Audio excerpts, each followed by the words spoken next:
News টুডেতে আপনাদেরকে স্বাগত। আমি দেখে নিচ্ছি এই মুহূর্তের বিশেষ কিছু খবর। বুধবার দুপুরে মুখ্যমন্ত্রী মমতা বন্দ্যোপাধ্যায়ের হাত ধরে সূচনা হবে বিশ্ববঙ্গ বাণিজ্য সম্মেলনের। জার্মানি থেকে জাপান তথা ইউরোপের নামী বণিক মহলের উপস্থিতিতে বুধবার শুরু হচ্ছে বেঙ্গল গ্লোবাল বিজনেস সামিট।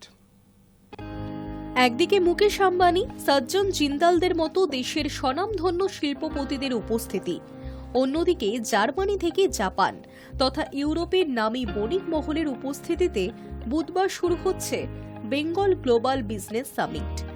মঙ্গলবার বিকেলে চা চক্রের মিলন মেলা, আর বুধবার দুপুরে মুখ্যমন্ত্রী মমতা বন্দ্যোপাধ্যায়ের হাত ধরে সূচনা হবে বিশ্ববঙ্গ বাণিজ্য সম্মেলনের। এবারের বাণিজ্য সম্মেলন আরও বেশি গুরুত্বপূর্ণ আরও একটি কারণে, তা হল এবছর সিআইআই ও ফিকির জাতীয় কর্মসমিতির বৈঠক বসছে নিউ টাউনের বিশ্ব বাংলা কনভেনশন সেন্টারেই। অনুষ্ঠানের উদ্বোধনের আগেই মুখ্যমন্ত্রী এই দুই বণিক সভার সম্মেলনে অংশ নেবেন।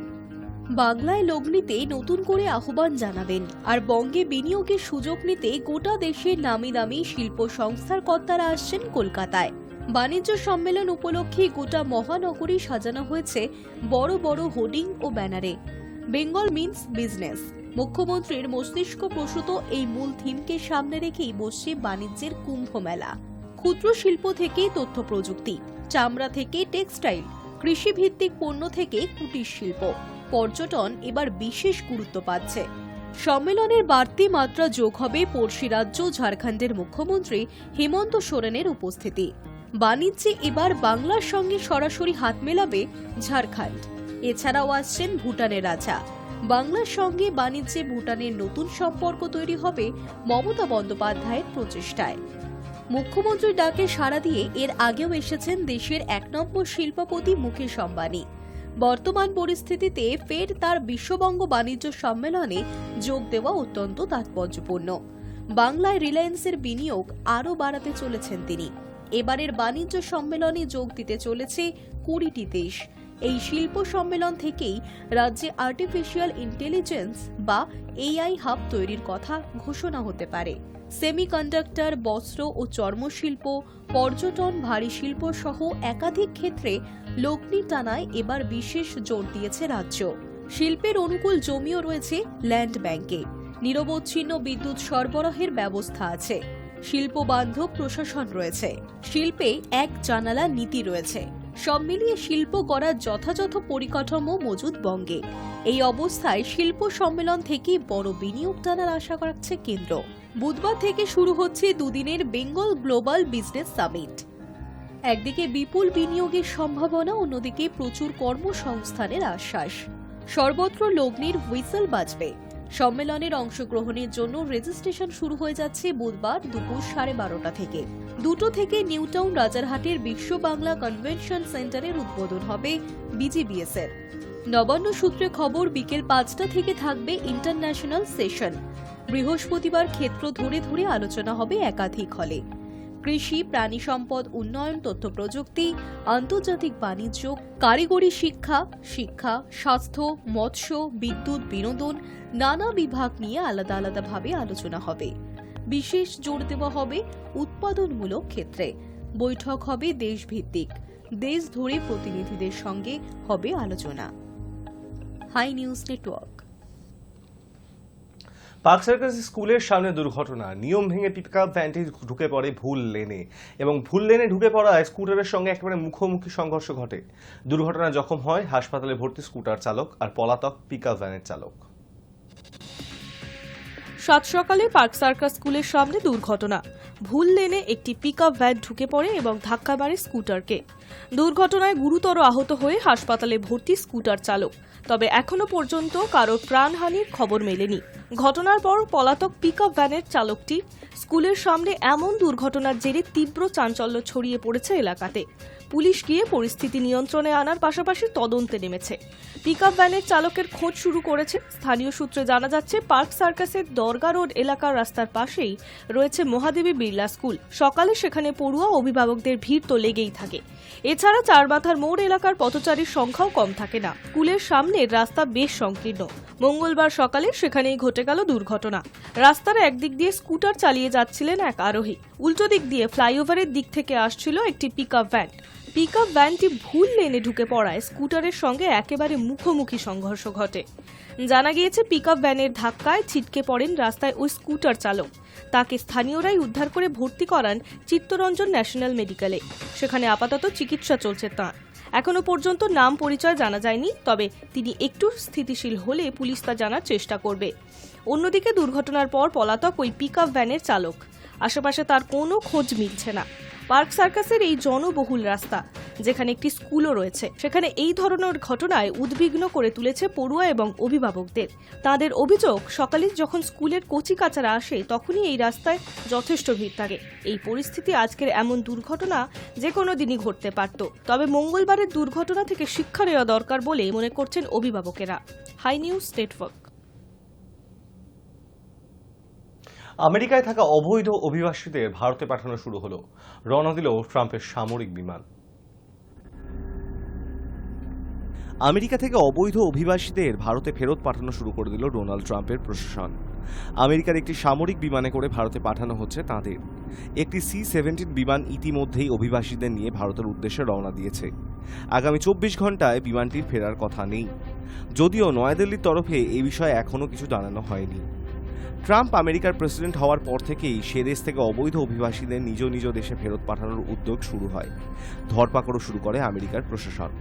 ইতিমধ্যে বেশ কিছু দেশের অবৈধ অভিবাসীদের ফেরত পাঠিয়েছে আমেরিকা। অভিবাসীদের ফেরত পাঠাতে পেন্টাগনে আমেরিকার সামরিক সদর দপ্তর থেকে সাহায্য নিচ্ছে ওয়াশিংটন। অবৈধ অভিবাসীদের ফেরত পাঠাতে পেন্টাগন থেকে বিমান দেওয়া হচ্ছে। এল পাসো, সান দিয়াগো, টেক্সাস এবং ক্যালিফোর্নিয়া থেকে ধৃত বিভিন্ন দেশের প্রায় 5,000-এরও বেশি অবৈধ অভিবাসীকে নিজ নিজ দেশে ফেরাতে আমেরিকার সামরিক বাহিনীর বিমান ব্যবহার করা হচ্ছে। পেরু, গুয়েতমালা এবং হন্ডুরাসে ইতিমধ্যেই ফেরত পাঠানো হয়েছে অবৈধ অভিবাসীদের।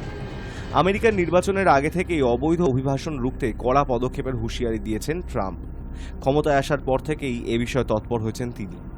বিনা নথিতে যারা আমেরিকায় রয়েছেন তাদের ধরে নিজ নিজ দেশে ফেরত পাঠাতে চাইছে ট্রাম্পের প্রশাসন।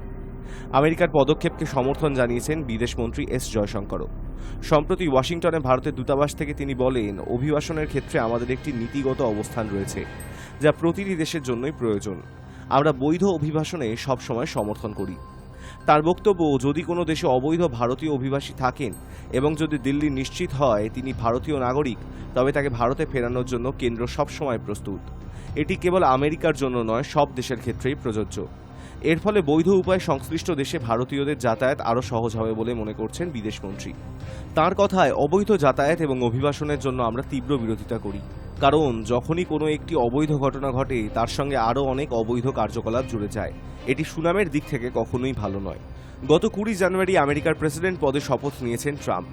তার শপথ গ্রহণ অনুষ্ঠানে ভারতের হয়ে উপস্থিত ছিলেন জয়শঙ্কর। তারপরে আমেরিকার নতুন প্রশাসনের সঙ্গে কিছু বৈঠকও করেন তিনি। আমেরিকার ভিসা পেতে ভারতীয়দের চাতক পাখির মতন অপেক্ষা করে থাকার বিষয়টিও সেই সময় ট্রাম্প প্রশাসনের নজরে এনেছেন তিনি। High news network. অমর সঙ্গী সোহিনী বিক্রমের প্রেমের রসায়ন, ভূতে মানুষের জমজমাট প্রেম। কেমন হলো অমর সঙ্গী, দেখুন। সাম্প্রতিককালে হরর কমেডি ধারার একাধিক ছবি নানা ভাষায় জনপ্রিয় হয়েছে। কি এই হরর কমেডি, যেখানে ভূত ও প্রেম প্রায় সমানে সমানে গল্প রচনা করে এবং তা ঘটে হাস্যরসের মিশেলে। ভূতকে দেখে ভয় পাওয়ার বদলে মজা পাওয়াই এখানে মুখ্য। তবে অমর সঙ্গী ছবিতে তার সঙ্গে যোগ হয়েছে প্রেম, অর্থাৎ ভূতের সঙ্গে প্রেম, এবং সে প্রেম একেবারেই সেকেলে পেতনি ভূতের প্রেম নয়, বরং রীতিমতো হাল ফ্যাশনের প্রেম। কাজেই ছবিটির বিষয় বেশ টানটান, তাতে কোনো সন্দেহ নেই। অমর সঙ্গী নামের বাংলা সুপারহিট প্রেমের ছবি রয়েছে। আবার ভূত মানুষের সম্পর্ক নিয়ে বাংলা সাহিত্য গল্পেরও অভাব নেই। বিভূতিভূষণ বন্দ্যোপাধ্যায়ের একাধিক লেখার কথাই ধরা যেতে পারে এই প্রসঙ্গে। কিন্তু এই ছবির যে প্রেম, তা আজকের কলকাতার প্রেম। তাই মরে যাওয়ার পরও সেখানে বারবার আত্মা লিভ ইন করতে দ্বিধা করে না, বা প্রেমিক জীবিত নতুন প্রেমিকার প্রতি আসক্ত হলে ভূত প্রেমিকা হিংসুটে হতে একটুও দেরি করে না। সোহিনী সরকার আর বিক্রম চট্টোপাধ্যায়ের কেমিস্ট্রি এই ছবিতে দারুণ জমজমাট। দুজনেই ভালো অভিনেতা, তাই ভূত মানুষের এই প্রেম জমে গিয়েছে পুরোপুরি। চিত্রগ্রহণ থেকে সম্পাদনা, সব দিক থেকেই খুঁতহীন ও টানটান মনে হয়েছে ছবিটি। পাশাপাশি অঙ্কুশ হাজরা, কিউ মধুমিতা সরকারের ছোট ছোট চরিত্র ছবিটিকে পূর্ণতা দিয়েছে। তাই সব মিলিয়ে পরিচালক দিব্য চট্টোপাধ্যায় এবং চিত্রনাট্যকার অরিত্র সেনগুপ্ত সাধুবাদ পাবেন। কিন্তু এত আধুনিক মানের ছবি বলেই কয়েকটি বিষয় খটকা থেকে যাচ্ছে। বলা ভালো, সাবপ্লট এ ছবিতে বেশ দুর্বল। কন্যা সন্তান মারা যাওয়ার পরে বাবা মায়ের শোক স্বাভাবিক, কিন্তু সে ব্যাপারে এখানে প্রায় কিছুই দেখানো হয় না। বদলে বেশ খুশি খুশি দেখানো হয় তার বাবা মাকে, বা একজন প্রেমিকের সদ্য হতে চলা বিয়ে ভাঙার পরে যেভাবে তার জীবনের পর্যায়গুলি দেখানো হয়, তাতেও মনে হয় জোর করে দ্রুত গল্পের শেষে পৌঁছতে যাওয়া হচ্ছে।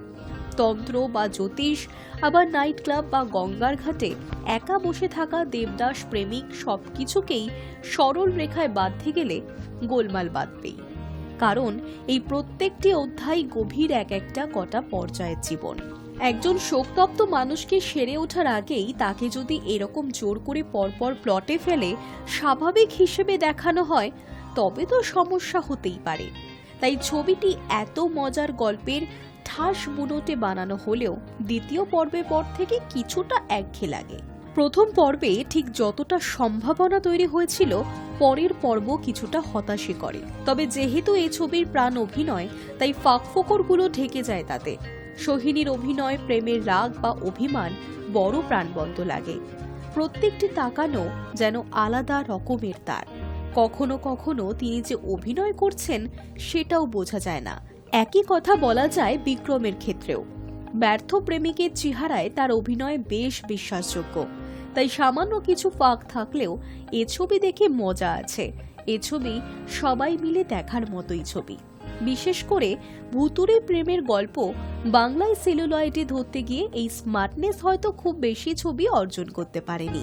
কারণ এই ছবির চলনে অদ্ভুত একটা মাদকতা রয়েছে। হয়তো প্রযুক্তিগত কারণেই সেই মাদকতার বেশিটা নির্মিত, অর্থাৎ চিত্রগ্রহণ আর সম্পাদনায় মুন্সিয়ানা থাকার কারণেই হয়তোবা ছবিটি দেখতে টানটান লাগে। তাই এই ছবি দেখা উচিত, অন্তত ভনিতাবিহীন সিধে প্রেমের গল্প বলার কারণেই। Hi news network. News today এখন এই পর্যন্তই। দেখতে থাকুন হাই নিউজ, নির্ভীক, নিরপেক্ষ।